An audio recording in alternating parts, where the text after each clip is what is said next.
प्रयागराज में उमेशपाल हत्याकांड में अतीक के बेटों को बाल संरक्षण गृह भेजा गया है। नाबालिग होने के चलते दोनों बेटों को बाल संरक्षण गृह में ही रखा जाएगा। धूमनगंज थाने के एसएचओ राजेश कुमार मौर्य ने सीजेएम कोर्ट में इसकी रिपोर्ट भी दाखिल की। उमेशपाल की हत्या के बाद पुलिस ने तत्काल कार्रवाई करते हुए अतीक के दोनों नाबालिग बेटों को हिरासत में लिया था। अतीक की पत्नी शाइस्ता ने सीजेएम कोर्ट में बेटों की हिरासत को लेकर प्रार्थना पत्र भी दाखिल किया था।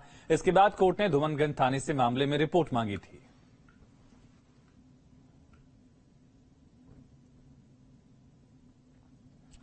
तो अतीक के दो बेटों को बाल संरक्षण गृह भेजा गया है।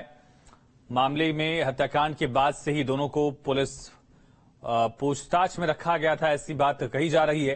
हालांकि अब उन दोनों को बाल संरक्षण गृह भेजा गया। दोनों बेटे अतीक के ये नाबालिग हैं। एक बेटा फरार चल रहा है जिसे नामजद किया गया है।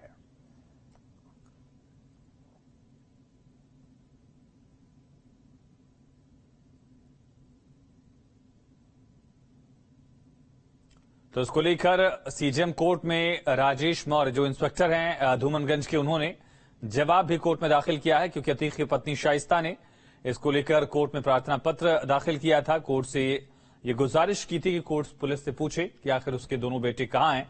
हालांकि कोर्ट ने जवाब तलब भी किया था, लेकिन उस वक्त तक पुलिस ने कहा था कि बेटे अतीक के दोनों नाबालिग बेटे, उनके बारे में कोई जानकारी पुलिस के पास नहीं है। लेकिन अब पुलिस ने जानकारी दी है कि दोनों बेटों को बाल संरक्षण गृह भेजा गया है।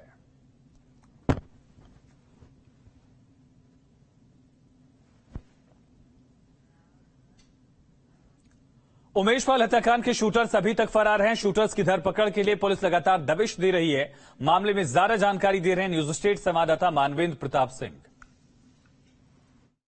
उमेशपाल हत्याकांड के 8 दिन बीत जाने के बाद भी जो मुख्य शूटर हैं वो अभी पुलिस की पकड़ से दूर हैं। हालांकि पुलिस ने अरबाज नाम के ड्राइवर को एक मुठभेड़ में ढेर कर दिया था, लेकिन जो शूटर हैं, ऐसा बताया जाता है कि घटना की रात वारदात को अंजाम देने के बाद सभी शूटर चकिया पहुंचे थे, जहां अतीक अहमद का आवास है, और वहां पर असद और 4 शूटर उसी वक्त वहां से निकल गए थे, जबकि 2 शूटर मुन्ना नाम के आदमी के घर पर रात भर रुके थे। और उसके बाद 2 घंटे के बाद करीब जो मोटरसाइकिल है, मुन्ना के चचेरे भाई से मोटरसाइकिल लेकर के वो वहां से फरार हो गए थे। और ऐसा बताया जाता है कि जो फॉर्च्यूनर गाड़ी है उससे ये शूटर्स रायबरेली यानी लखनऊ की तरफ भागे थे, और रायबरेली टोल प्लाजा पर उनकी फॉर्च्यूनर जो है वो सीसीटीवी में दिखी थी। तो जांच आगे बढ़ रही है। बावजूद उसके जो सभी शूटर्स हैं वो अभी पकड़ से बाहर हैं। पुलिस के हमारे सूत्र बताते हैं कि कई बार पुलिस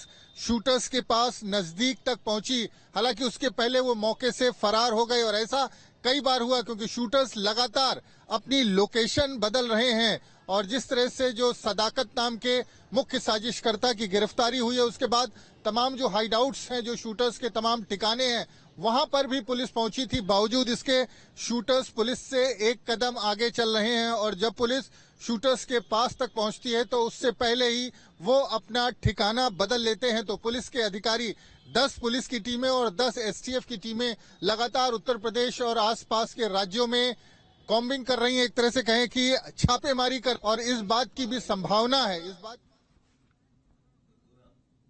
उमेशपाल हत्याकांड को अंजाम देने के बाद शूटर 2 घंटे तक प्रयागराज में ही मौजूद थे। बावजूद सभी शूटर फरार होने में कामयाब रहे। ये रिपोर्ट देखिए।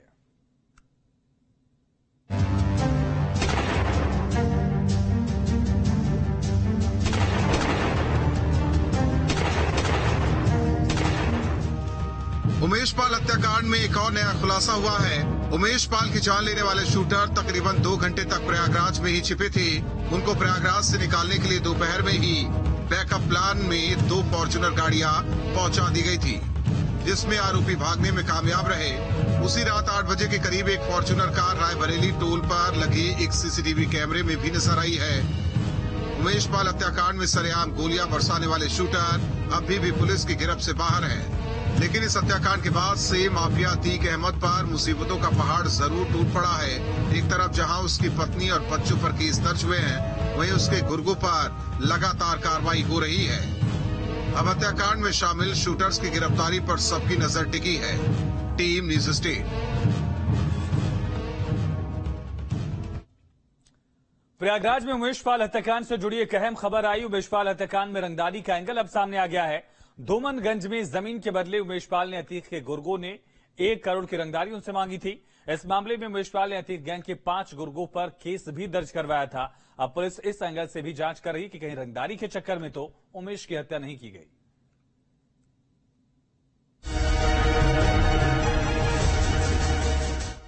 प्रयागराज के उमेश पाल हत्याकांड में रंगदारी का नया एंगल सामने आया है।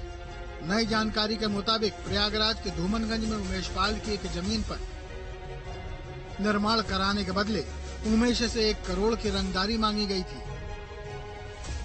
शाह पीपल गांव में उमेश ने 3300 वर्ग मीटर का एक प्लॉट खरीदा था, जिस पर वो निर्माण कराना चाहता था, लेकिन अतीक के गुर्गों ने निर्माण नहीं होने दिया और उसके एवज में 1 करोड़ की रंगदारी मांगी। 24 फरवरी 2023 को हुई उमेश पाल की हत्या में अब जमीन और रंगदारी का एंगल भी सामने आया है, जिसके बाद ये सवाल खड़ा हो गया है कि क्या उमेश पाल की हत्या 1 करोड़ की रंगदारी के लिए और जमीन के लिए की गई थी।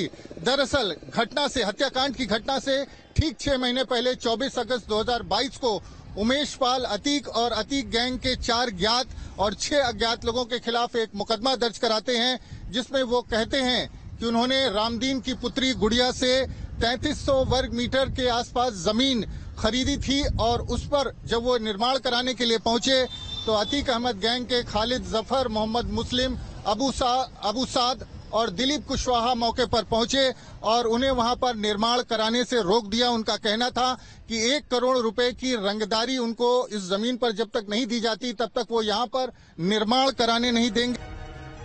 अतीक के गुर्गों ने उमेश पाल से नेगोशिएशन की भी कोशिश की, जिसके बाद अतीक के ये गुर्गे अहमदाबाद से साबरमती जेल में उससे मिलने भी पहुंचे थे, जहां अतीक ने निर्देश दिया था कि जब तक रकम नहीं मिल जाती उमेश को कब्जा न दिया जाए।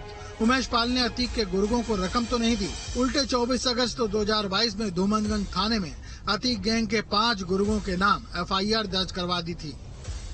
अतीक और उमेश पाल के बीच कई जमीनों को लेकर विवाद चल रहा था। खड़े हो रहे हैं हम ठीक उसी जगह पर मौजूद हैं। ये पीपल गांव की साहा पीपल गांव जिसको कहते हैं, उसकी लगभग 3300 वर्ग मीटर जमीन है, जिसकी कीमत 10 करोड़ के आसपास है। तो 10 करोड़ की इस जमीन के बदले में अतीक गैंग ने उमेश पाल से 1 करोड़ रुपए की रंगदारी मांगी थी। ये स्पष्ट तौर पर उमेश पाल ने अपनी बड़ी खबर है ग्रेटर नोएडा में प्रयागराज